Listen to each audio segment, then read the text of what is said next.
uno se pregunta, ¿cómo es posible esto? Y ya tenemos una explicación. Tenemos una explicación de por qué el omeprazol no hacía nada y tenemos una explicación de por qué su jefe cambió. Y la explicación ya se conoce. Cuando una persona se siente amenazada, se activan unos núcleos en el cerebro que se llaman amígdalas. Siempre digo lo mismo, pero es que no quiero que haya confusión.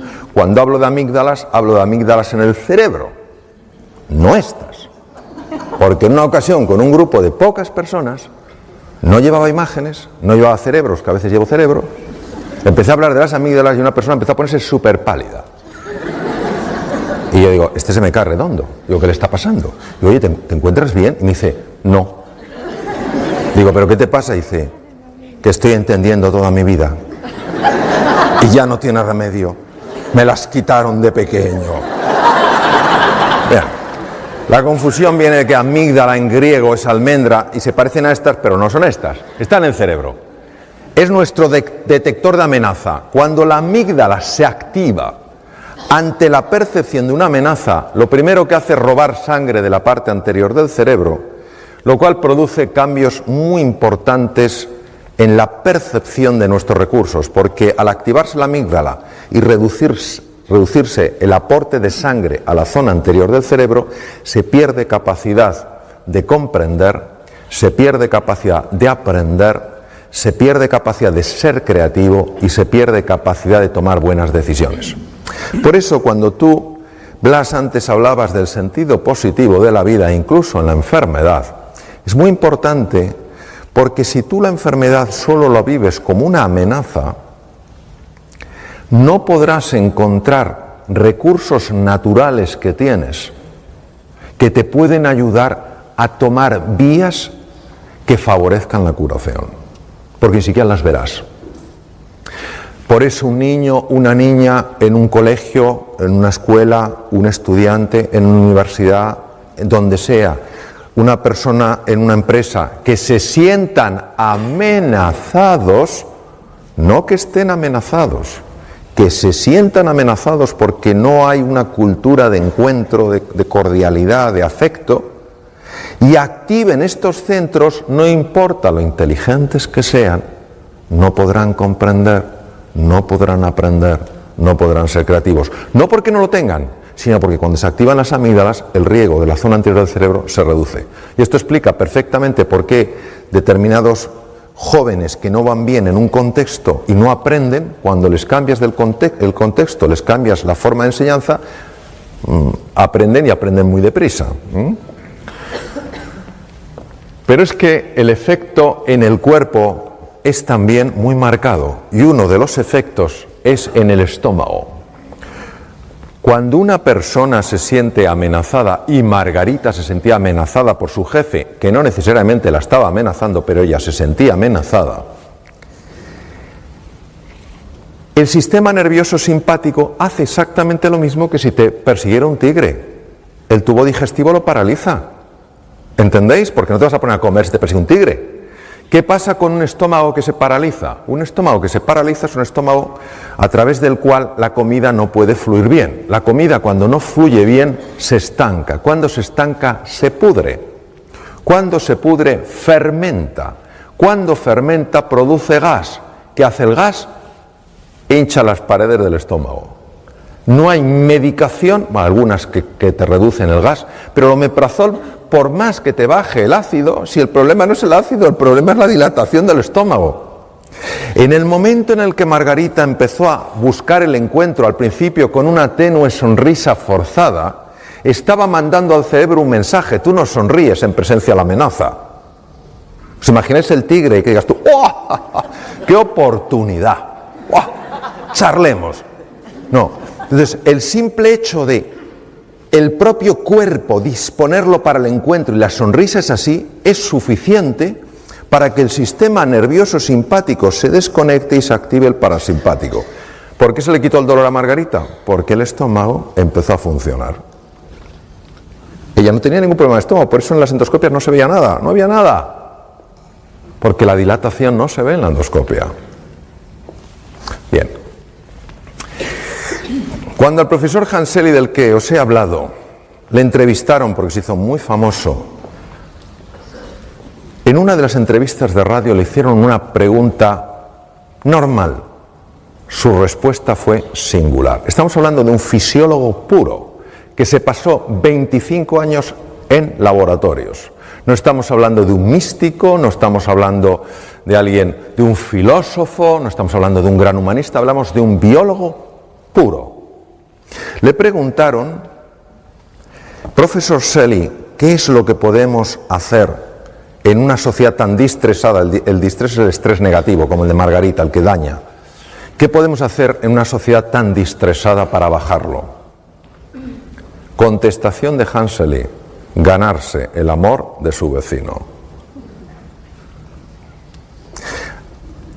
¿Cómo es posible que este hombre fuera capaz de intuir cosas que se han descubierto muchos años después? Parte de la genialidad de él.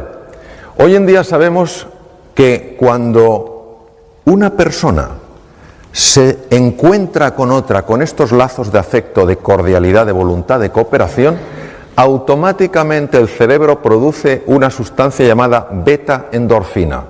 Es un analgésico natural potentísimo. Capaz. Es como si tuviera algo y dijera, vuelve al centro, que te estás yendo. Capaz de reducir el dolor físico. Se sabe que es real, se sabe que es beta-endorfina real, no es algo imaginario, porque se bloquea con naloxona. Es decir, verdaderamente está bloqueando una molécula. Es decir, el ser humano en el encuentro experimenta menos dolor. Imaginaos el impacto que tiene esto en medicina. Tiene un impacto tremendo. Yo trabajo en un tema con niños con patologías malignas y esto es una cosa que estamos trabajando muchísimo. Hasta qué punto el encuentro, el sentirte apoyado, etcétera, verdaderamente tiene un impacto en la reducción del dolor, ¿no? Bien, pero lo siguiente que tampoco sabía el doctor Shelley, pero lo intuyó, fue que cuando dos seres humanos tienen esa voluntad de encontrarse, esa voluntad de cooperar, esa voluntad de colaborar, se libera en sangre una hormona llamada oxitocina. Las damas que estáis aquí diréis, esta hormona es mía. Yo soy mujer, yo he dado a luz, la lactación, todo lo que es el parto, la oxitocina, sí, pero también la tenemos los hombres y mujeres. La oxitocina es la hormona que se llama la hormona del amor, porque cuando tú te conectas con un ser humano, amistad, amor romántico, amor filial, lo que queráis, agape, amor como elección, la oxitocina protege naturalmente contra la enfermedad. Es un protector, por ejemplo, un protector del corazón y baja las cifras del LDL, del Low Density Lipoprotein, el colesterol, digamos, que se llama colesterol malo. Este es uno de mis maestros, el profesor Richard Davidson, dirige el centro más sofisticado en el mundo de imagen cerebral en relación a estados de silencio, estados meditativos, etc. Y él ha demostrado a través de un ejercicio, se llama Meta, un ejercicio muy utilizado en el mundo del Namaste, que cuando una persona visualiza, como decías tú, Blas, visualiza el afecto, primero hacia sus seres queridos, luego a los menos queridos, y hace lo que puede con los nada queridos, pero hace ese esfuerzo. Él ha observado, es el primer científico en el mundo que lo ha podido observar, ha observado que la parte anterior del cerebro, que si os acordáis es la que se bloquea cuando la amígdala se activa, ¿os acordáis? Pues resulta que empieza a crecer en grosor, aumenta la neuroplasticidad, la formación de nuevas neuronas y es capaz entonces de neutralizar el miedo. Luego quiere decir que el antídoto natural del miedo es el amor, no es el valor, es el amor. Cuando la amígdala que estaba activada se desactiva, la parte anterior del cerebro puede funcionar bien. Claro, esto tiene unas implicaciones enormes. Porque quiere decir que una persona que se siente amada, que se siente querida, es una persona que intelectualmente va a funcionar mejor. Y una persona que se siente humillada, que se siente avergonzada, que se siente empequeñecida, intelectualmente va a funcionar Peor, porque esos estados de ánimo están afectando al funcionamiento de su cerebro. Estas son otras cosas en las que se ha demostrado, otros investigadores, que cuando una persona se siente amenazada, los dos lados del cerebro no se llevan bien. Sabéis que tenemos dos hemisferios, ¿verdad? Es como una nuez, el izquierdo y el derecho. Pues se ha visto que cuanto más amenazada se siente una persona, más lateralización se produce, es decir, menos hablan entre sí los dos hemisferios. ¿No os parece que lo lógico sería que ya que tenemos dos hemisferios, por lo menos se lleven bien? Parece de cajón. Pues no, se llevan mal. ¿Cuál es el problema? El problema es que el lado izquierdo, el hemisferio izquierdo, es muy bueno en unas cosas. Es muy bueno en razonamiento lineal. Esto me lleva a esto, esto me lleva a esto, esto a esto. Es muy bueno organizando, es muy bueno estructurando, es muy práctico, muy organizado, muy fiable en eso. Pero el hemisferio derecho es mucho más imaginativo. El hemisferio derecho además es el que tiene más conexión con el cuerpo físico. El hemisferio derecho es la puerta al inconsciente. Claro, nosotros necesitamos a los dos, necesitamos al soñador y al hacedor. Necesitamos al imaginativo y al práctico. Necesitamos a los dos. Cuando una persona se siente amenazada, los dos hemisferios se desenganchan. Curioso. A nivel del corazón, se ha visto que el amor, el desarrollar este deseo, no pensemos en un amor azucarado, te amo. No, estamos hablando de algo como forma de ser y de estar en la vida, muy en la línea de lo que tú has comentado, Blas, es decir, tu deseo de siempre buscar lo mejor en la otra persona y por supuesto en ti. Cuando tú haces eso, se observa algo interesantísimo. Nosotros para ver el ritmo del corazón usábamos el electrocardiograma, pero resulta que es muy vasto para medir la dimensión de la que os voy a hablar. Y ahora existe una metodología mucho más fina que permite ver lo que se llaman las alteraciones finas del ritmo cardíaco.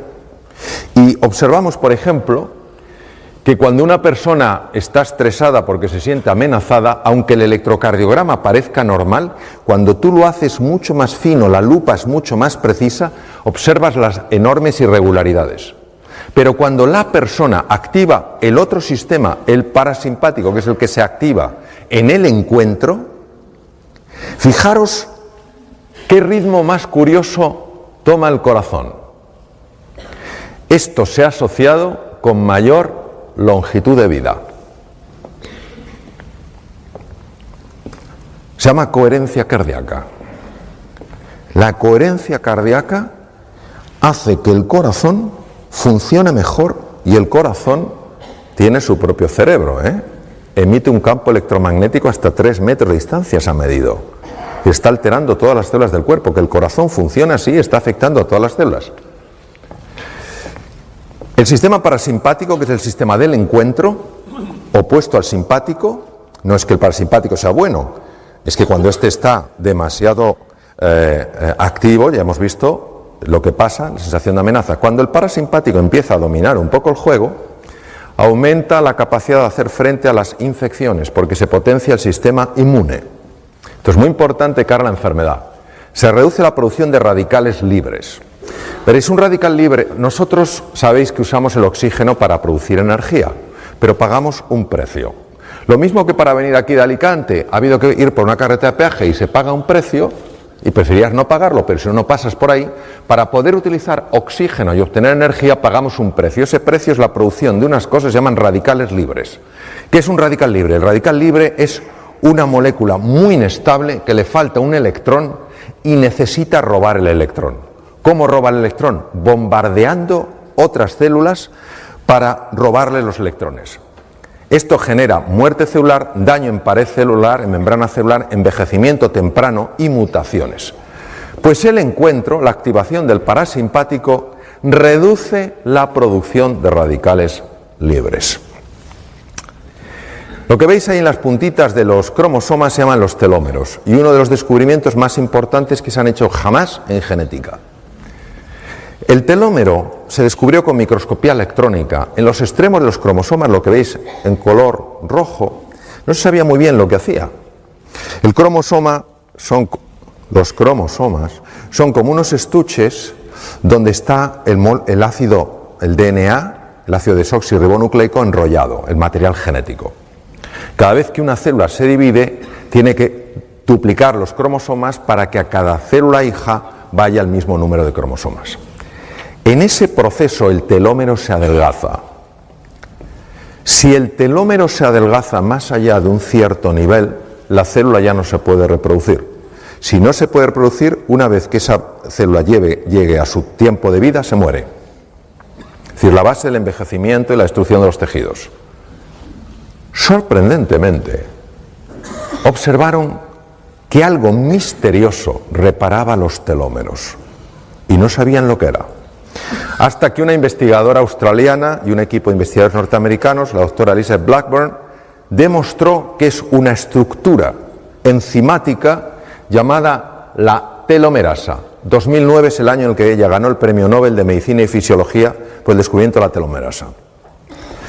Elizabeth Blackburn estudió a madres que tenían niños con patologías cerebrales que exigían una atención constante.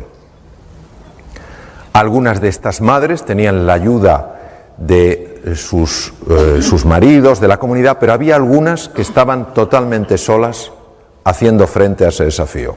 Habían volcado toda su vida en el cuidado de su hijo, de su hija, que había nacido así, ¿vale? Localizó a estas madres que se sentían solas en su lucha. Les extrajo sangre y midió tamaño de telómeros y cifra de telomerasa.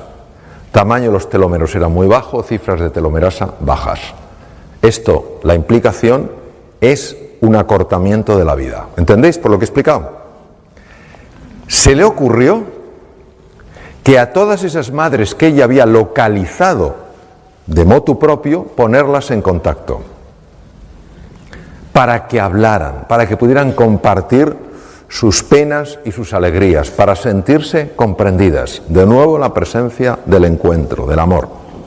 Meses después, Elizabeth Blackburn volvió a sacarle sangre. Los telómeros tenían longitud normal y la cifra de telomerasa se había normalizado.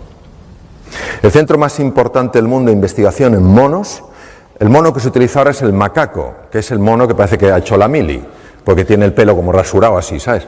Por el chimpancé ya prácticamente no se utiliza, lógicamente. Entonces, el centro más importante del mundo está en Estados Unidos. Hicieron la prueba de separar a monitos de sus madres y de sus familias y criarlos solos. Los monitos se volvieron muy agresivos y bloquearon la expresión de dos genes. Bueno, un montón de genes, pero de dos familias de genes. La familia de genes que protege de las infecciones, el sistema inmune, cada vez estaban malos, cada 2 por 3, y genes que afectan al desarrollo de la inteligencia del simio. Era la primera vez que se documentaba que la falta de afecto tenía este impacto. Entonces eligieron una pareja de monos ya adultos muy cariñosos, muy achuchones, como vosotros los de Cambi, de abrazo. Entonces pusieron a esos monitos que no habían expresado genes de la inteligencia de simio ni genes del sistema inmune a interaccionar con estos monos amables y cariñosos. Meses después, estos monos habían transformado su conducta, mucho más sociables, los pequeños, más sociables, pero es que además les sacaron sangre y vieron que ahora sí expresaban los genes de protección del sistema inmune y los genes de desarrollo intelectual en el macaco, que hace que resuelvan cosas que si no, no pueden. Impresionante. Es decir, nunca es tarde para amar y nunca es tarde para esperar un efecto del amor. No importa el pasado que una persona haya tenido. Ahora vamos a hablar de la importancia del silencio. ¿Por qué es tan importante el silencio? Es tan importante el silencio por lo ruidosa que es nuestra mente. Descartes, siglo XVII, padre de la filosofía racionalista, un hombre muy reconocido. Hay un joven filósofo, también francés, al lado de Descartes, era un don nadie, hoy todos le respetamos inmensamente, Blaise de Pascal, Principio Pascal, que tú de eso sabrás un montón. Principio Pascal, fijaros lo que dijo Pascal. He descubierto que toda la infelicidad del hombre deriva de una sola causa, su incapacidad para mantenerse en quietud en su habitación. Y uno se pregunta, ¿de qué habla? Nuestra mente condicionada busca el control, el estatus y la posición porque se siente separada de todo. Y esa sensación de inseguridad, que no es la inseguridad del ser humano, es la inseguridad de la mente que maneja, que se llama mente dualista o condicionada, hace que para conseguir sentirse segura, se busque con desesperación el estatus, la importancia, el reconocimiento. Y ahí es donde entra la rivalidad, porque es una mente con una idea escasa del universo. Entonces, si yo quiero algo, te lo tengo que quitar a ti. De aquí viene la rivalidad. Nuestra mente condicionada está totalmente juzgando, evaluando, comparando, lamentándose por el pasado o preocupándose por el futuro. Poneros un momento de pie. Algunos no estáis como estáis. Alguna ventaja tenéis que tener. Bien.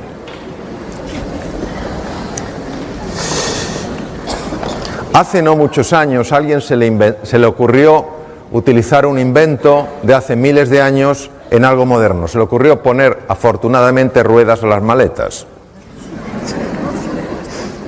Pero hasta que a este genio, a esta mujer mentalmente privilegiada se le ocurrió esta idea, todos cargábamos con maletas, ¿a que sí?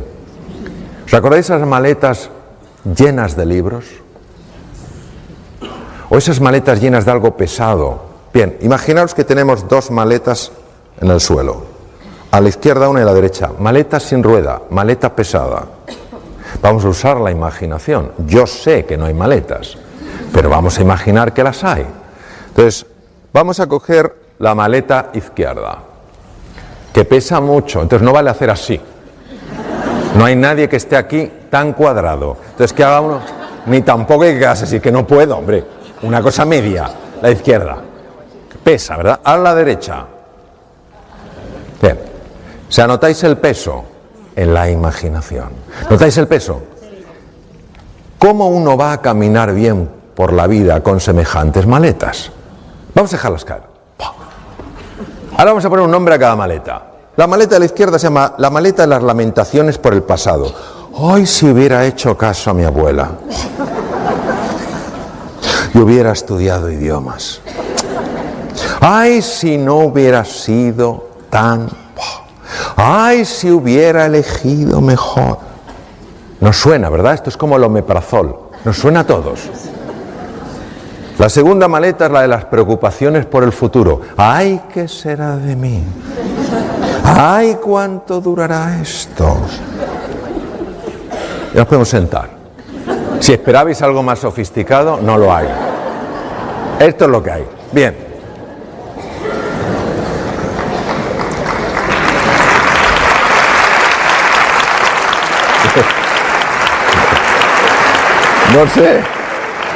No sé dónde he puesto el pasador. Yo creo que con tanta con tanta granada, incluso he puesto el paso impresionante. ¡Ah! Estaba camuflado. Ha decidido, como el micrófono, ponérmelo difícil. Bien, vamos a ver. Esta tendencia natural a arrastrarte al pasado y natural a arrojarte al futuro es tremendamente contraproducente en el ser humano, porque la mayor parte de las veces no es para acordarte de algo agradable, sino que es para lamentarte de algo. Y la mayor parte de las veces no es para anticipar el futuro, sino para preocuparte por el futuro. Por eso es tan importante el silencio, que quiere decir la presencia, estar aquí y ahora, en lugar de que te lleven para allá y te lleven para allá. ¿Por qué la mente nos quiere llevar para allá y para acá? Porque aquí ella no existe. Aquí solo existe la vida, solo existe la realidad. Por eso no quiere que estemos en el presente. Por eso tiene que meter ruido, mucho ruido. Y os voy a contar una historia del cuadro del rey. Había un rey que tenía un hijo, el joven príncipe, y el rey quería transmitirle a su hijo aquello que había hecho que su reino, que era una isla inmensa, fuera un reino de paz y de prosperidad a lo largo de muchos años. Y el rey le había explicado a su hijo la importancia de la serenidad, la importancia del equilibrio, de la tranquilidad. Pero por más que se lo decía, el joven príncipe no acababa de entender a qué se refería su padre. Entonces el padre dijo: se lo he explicado por activa y por pasiva, la importancia del equilibrio, de mantenerse sereno y en calma. Pero él no para de decirme que lo importante es la bravura, es el arrojo, es el ser intrépido. ¿Qué haré para que mi hijo comprenda? Y entonces tuvo una idea. Pensó que a lo mejor su hijo, si lo veía en una imagen, pues lo entendería mejor.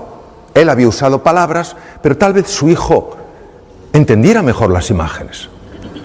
Entonces se le ocurrió organizar un concurso de pintura. Llamó a toda la gente de la corte y les dijo: quiero organizar el concurso de pintura más importante que el mundo haya conocido. El tema: la serenidad, el equilibrio, la paz.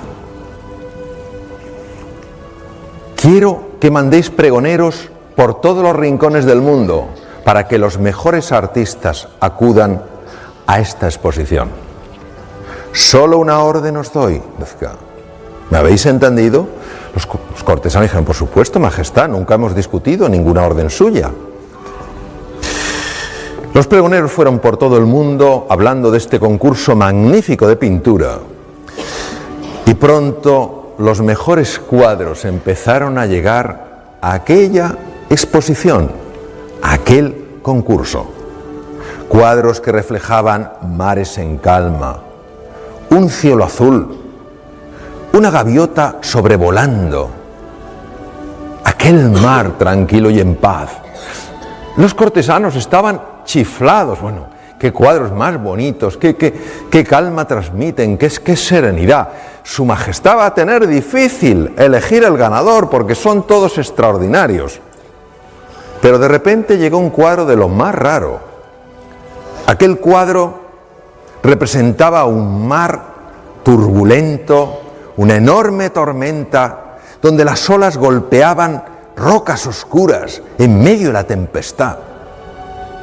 Pero bueno, pero ¿quién ha mandado un cuadro como este a un concurso sobre la serenidad?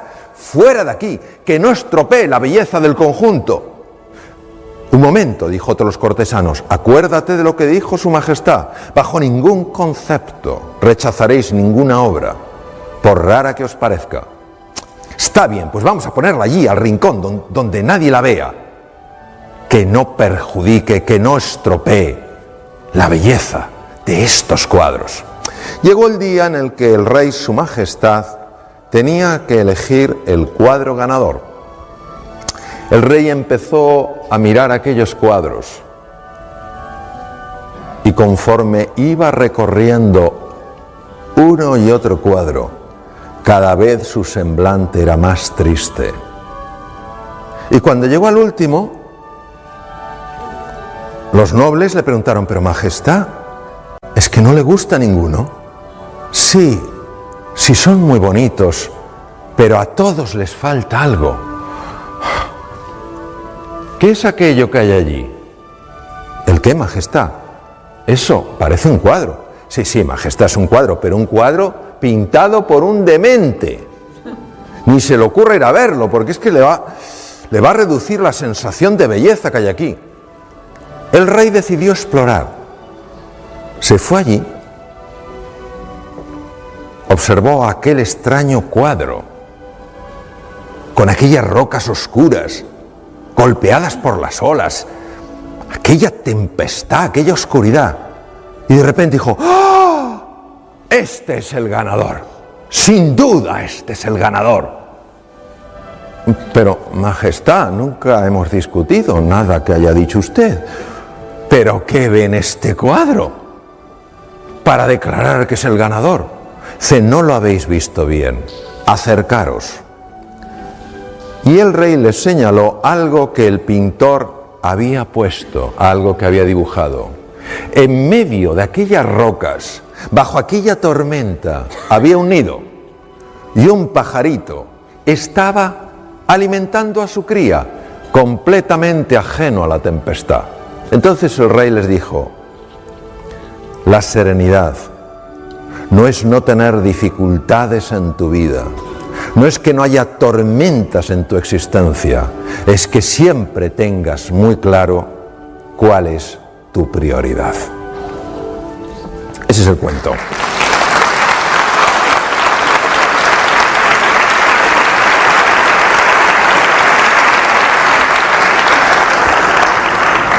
Este fue mi primer maestro en el silencio. Yo trabajaba de cirujano en Boston, en un hospital, él estaba enfrente, me enteré de su obra, luego me formé con él. ¿Dónde estás? Bien. Es el doctor Herbert Benson, presidente del Instituto Mente-Cuerpo de la Universidad de Harvard, que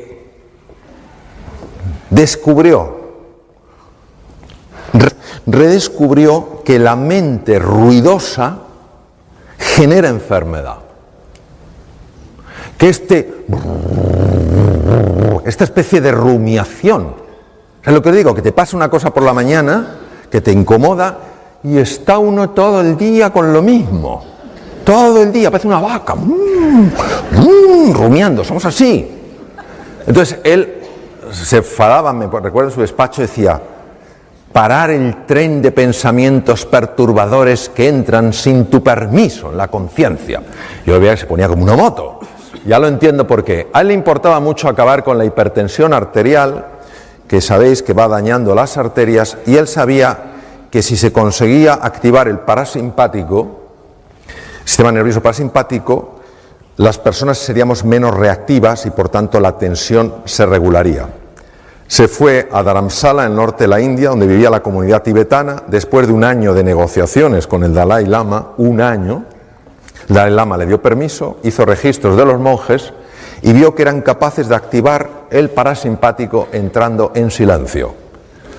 Lo aplicó a sus enfermos, algunos de ellos iban a cirugía cardíaca y mostraron un menor índice de complicaciones en la operación. Fue el primero en el mundo que con técnicas científicas, con abordajes científicos, mostró que el silencio ayuda a reparar el cuerpo. ¿Qué le pasó? Pues que algunos de sus enfermos, con el paso de los años, empezaron a decirle: doctor Benson, no es que esté mejor ya de la salud, que esté mucho mejor, es que pienso con más claridad, es que resuelvo mejor las cosas. ¿Qué me está pasando? Entonces él empezó a estudiar la creatividad. ¿Qué le pasa? Sincronización entre los dos hemisferios. Lo que no pueden separar, lo que no pueden resolver de forma independiente, sí lo pueden resolver de forma conjunta. Nuestra mente se parece a un mar revuelto lleno de olas que no nos deja pensar, que no nos deja ver las cosas con claridad, y cuando uno serena ese agua, pues puede descubrir lo que hay fuera. Vamos a hacer un ejercicio. Un ejercicio, sé que dais talleres de esto, es lo que se llama hoy mindfulness, en el sánscrito es vipassana y shamatha. Atención estable, vipassana, profundizar, insight, descubrir, ir más allá. Entonces, los que estáis sentados os voy a pedir que toméis una posición en la silla, los que estáis ya en posición de loto, tal cual, ahí veo varias personas en posición de loto, no tengo nada que decir, loto, medio loto, en fin, sentados con la espalda recta, el cuello largo quiere decir que la barbilla hacia abajo. Ahora me dirigiré especialmente a los que estáis de pie. El cuello hacia abajo, la espalda recta, los pies descruzados, las manos con las palmas abiertas en los muslos, no en los del vecino, o en el regazo. El ideal son las palmas hacia arriba, ¿vale? A los que estáis de pie, os sugiero encarecidamente que mantengáis los ojos abiertos. Es verdad, lo digo en serio porque es muy importante, pero no por ello que no sigáis incluso con los ojos abiertos, porque hay una cosa que es mindful walking, donde tú estás con los ojos abiertos y estás meditando. O sea, que no penséis que por tener los ojos abiertos no se puede meditar. Entonces, pero sí que tengáis los ojos abiertos o entreabiertos, ¿vale? ¿De acuerdo? ¿Estamos todos en posición? Si tenéis algo, algo que os pese, si es un abrigo, nada, pero si es una cosa pesada la ponéis en el suelo, ¿vale? Entonces vamos a hacer este ejercicio, que es muy sencillo. La sugerencia, la propuesta, la oportunidad es cerrar los ojos o dejarlos entreabiertos, porque los ojos abiertos se despista muy fácilmente. Si decides cerrarlos, que sea cerrar suavemente, nada de cerrar diciendo aquí no entra ni un fotón. No hay que hacer ninguna presión. Si son cerrados, amablemente cerrados, y son entreabiertos, suavemente entreabiertos, mirando un poco hacia abajo, ¿vale? Entonces, voy a poner un poco de musiquita. Lo que voy a pediros, por favor, es que toméis conciencia de la posición de vuestro cuerpo en la silla.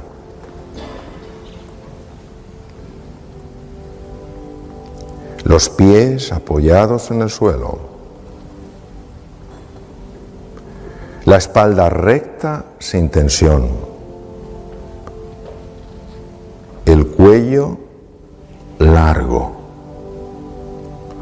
Como si nos tiraran suavemente de la coronilla con una pequeña cuerda,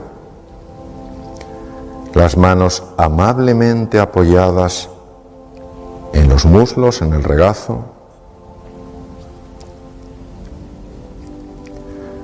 y empezamos ahora a sentir las sensaciones del conjunto de nuestro cuerpo. No es visualizar, no es pensar, es notar las sensaciones de nuestro cuerpo. Hay algunas partes que se pueden sentir más, tal vez las manos, los pies, cualquier parte es igual de válida.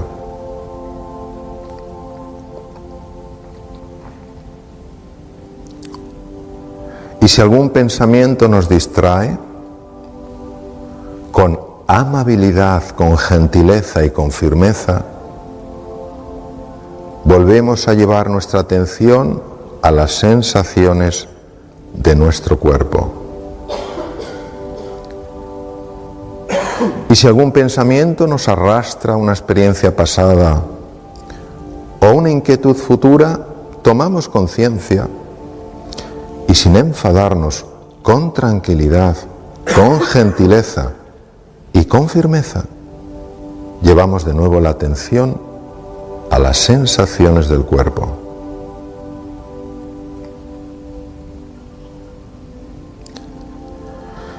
Y ahora vamos a poner nuestra atención en las sensaciones de la respiración. Cuando respiramos, tomamos aire por la nariz.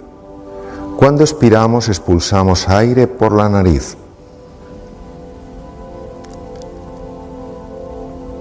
Y cada uno nota esa sensación de la inspiración y de la expiración con mayor intensidad en alguna parte del cuerpo. Algunos en el abdomen, otros en el tórax, otros en los orificios de la nariz. Y es la respiración la que nos va a ir introduciendo en el silencio. Un silencio del que hablaba Federico García Lorca.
empezaremos a volver suavemente al nivel de conciencia del que partimos.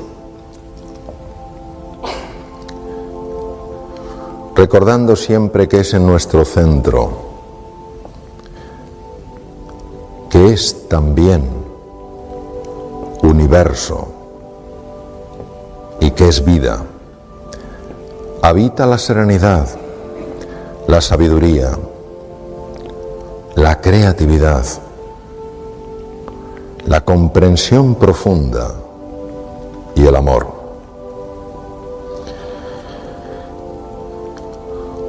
Y os voy a pedir, por favor, para volver al nivel de conciencia del que partimos, que toméis 1, 2 o 3 respiraciones profundas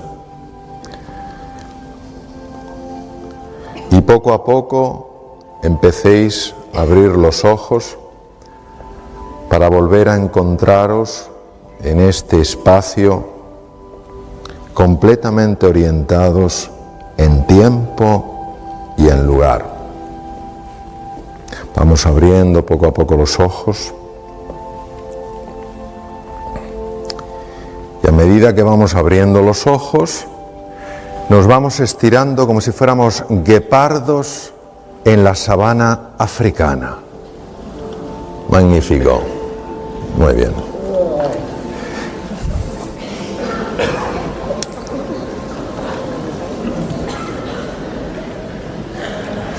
Este es el último mensaje que tengo para vosotros y para vosotras.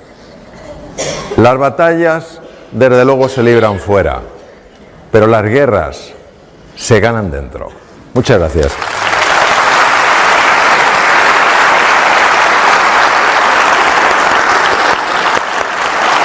Gracias. Muchas gracias.